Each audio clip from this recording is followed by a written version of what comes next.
make us holy. ताकि हमें पाक बना सके।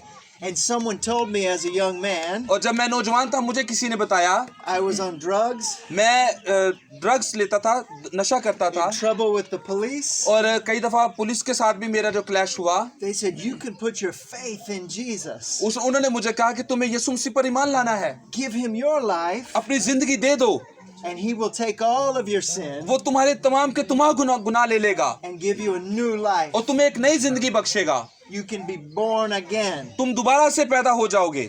So I want to give an invitation. मैं आप सबको दावत देना चाहता हूँ, Anyone in here, यहाँ पर जो सब लोग मौजूद हैं, everyone in here is holy and chosen. आप सब जो है वो पाक हैं और सब चुने गए हैं। I'm sorry, loved and chosen.